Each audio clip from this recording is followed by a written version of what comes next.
Most successful businesses use both intent and interruptive advertising. It is the way to do it. You have to try and get people to know who your business is, especially because if you've done interruption-based advertising and people have become aware of your brand subconsciously, when an advert comes up for a search, when they've searched for something and you come up, they go, oh, I know that name from somewhere.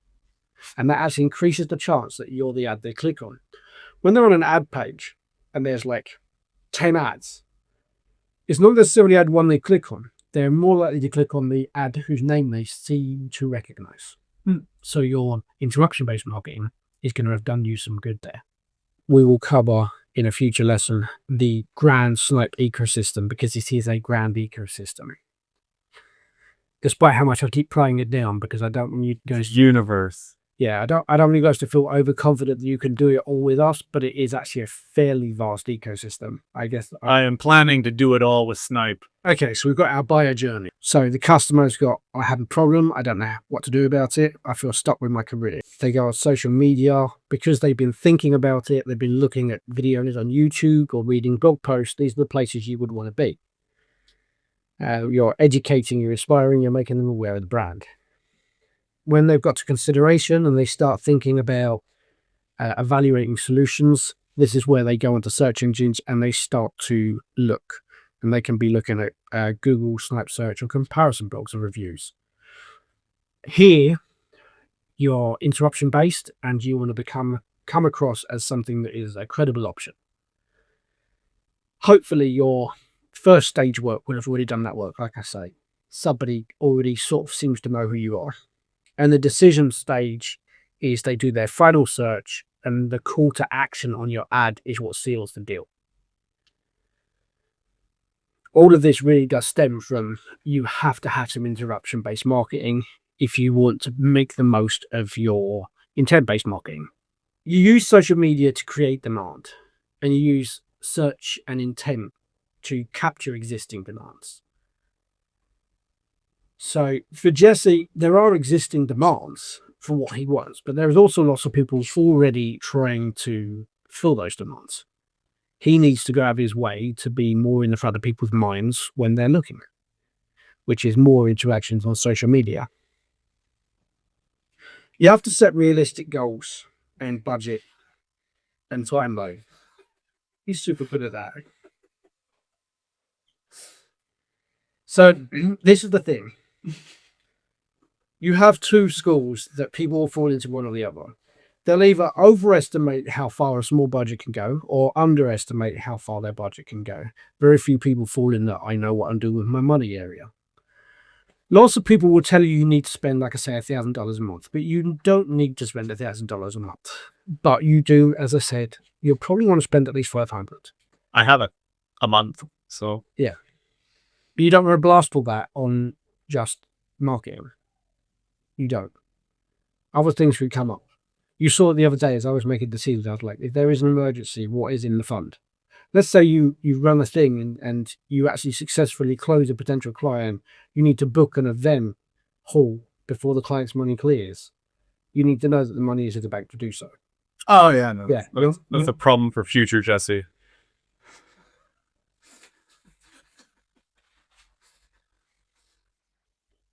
Budget and reality check. Reality check is on the paper. It is not a problem for future Jesse. It is not a problem for future you. It is a problem for now you. Plan ahead. Split your budget accordingly. Make sure there is a safety net. $500 can go a long way in A to B testing across 3 or 4 networks. $100 may not. You're not going to dominate a market with a $100 budget. You might get 20 qualified leads, and hopefully that will be enough if your budget really is constrained as low as $100. Let's say the $100 could go a long way on Snipe, but if the people you're trying to reach aren't looking on Snipe, then you've got a problem. They might be looking on Google, which is a place you need to be prepared to waste money. On bots. On bots. It can't be stopped. It can't be helped in your initial phase. Because the thing is, your testing phase, the first couple of weeks when the bots will be draining you before you work out how they've drained you, and how to stop them. Even when you know what you're doing, you need enough data to know what bots are targeting you. It takes time, so you need to be prepared for money to be burned. If you do only have $300, then you probably want to go with Snipe and Bing. Bing money goes further than Google. It has less bots. And the daytime desktop reach is better on Bing than Google, because almost any machine when you install Windows default installs Bing into the search bar on the computer. So people who are in corporate offices, if they're searching the net and they're using that search bar, they are searching Bing by default. That's how Bing has started taking some of the market back. I wonder how that would affect demographics.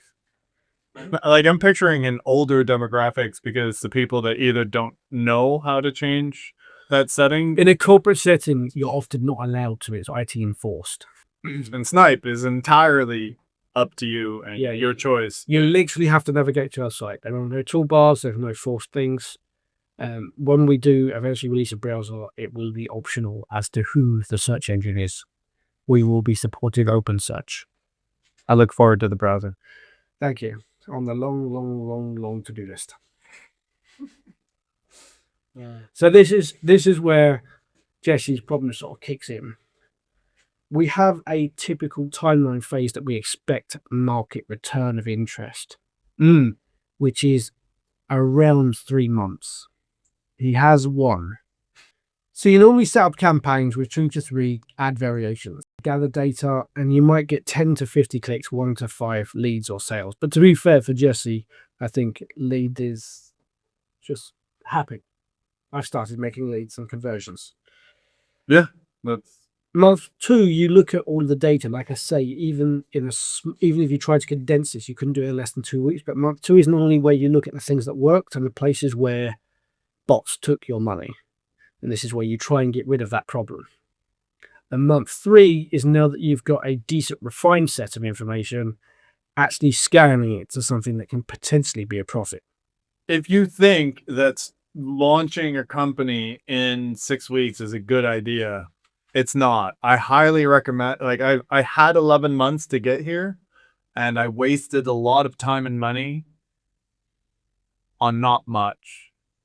This is not uncommon, which makes Jesse a perfect person to train and then be available to train you. Because obviously when we talk about his mistakes, people could easily watch it and go, why would I want to hire Jesse from Purple Burger? He messed up so many times. The thing is... Because I messed up so many times. The thing is most people do.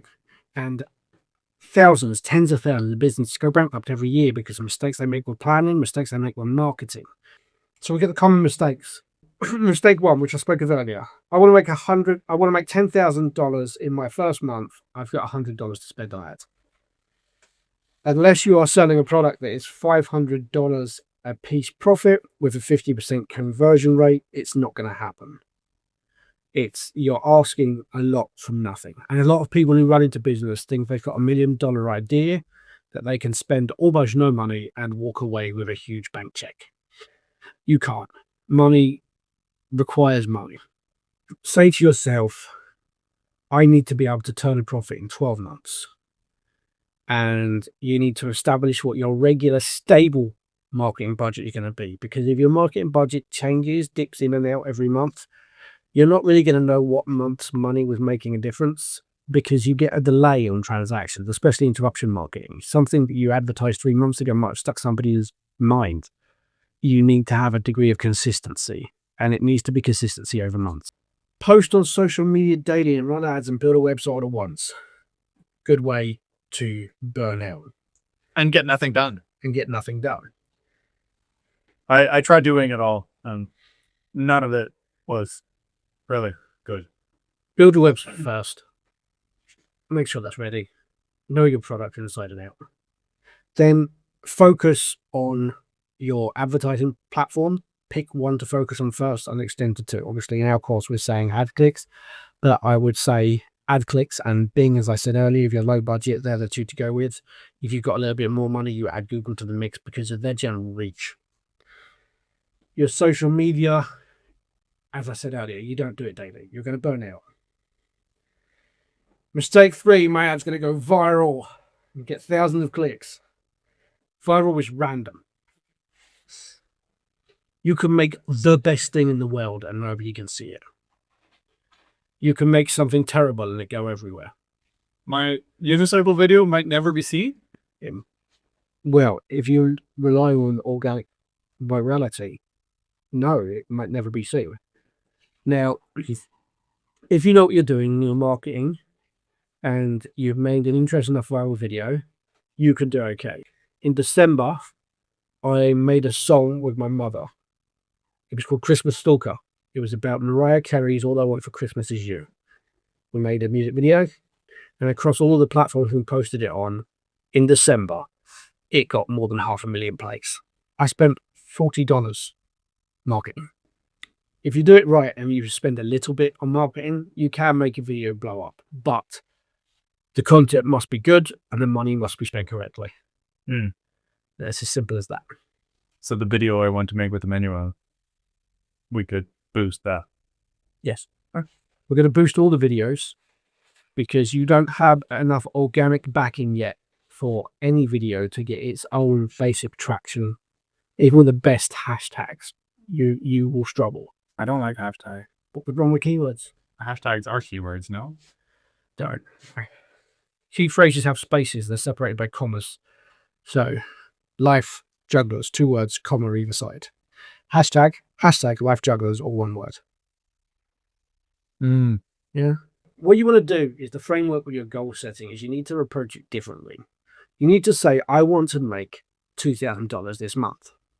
So then you need to say, how much does my service cost? And then ask yourself how many sales you need to make. So if you know you can close 50%, you need to call out consultants. If you know that 50% of the people that you get a lead from will book a call, then it goes up to 16 calls needed. If it's click through, this then could be 10%, it goes down to 160 clicks. And if the CPC is 50 cents, you need $80. Now, the issue with this is these are actually very optimistic numbers. You would want to have a little look online and go, what is the conversion rate for a click for this industry?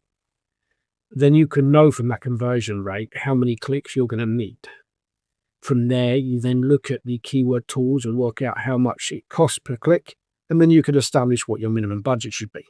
But ultimately, you start with how much you want to make, how many you have to sell, how many calls you need to make, or how many ads you have to run, and you work out how much that costs. So instead of saying I have $100 to spend, you say if I want to make $2,000, how much do I need to spend? You have to go the other way around. For those of you who made it this far, this is the end of the first module. I want you to take some time, get out a piece of paper, write down your business goal for your next 90 days, reverse engineer that goal to work out how many sales you think you need, how many clicks, what budget. Think about your ideal customer, who they are, what problem they have, and what they would search for when they're looking for a solution.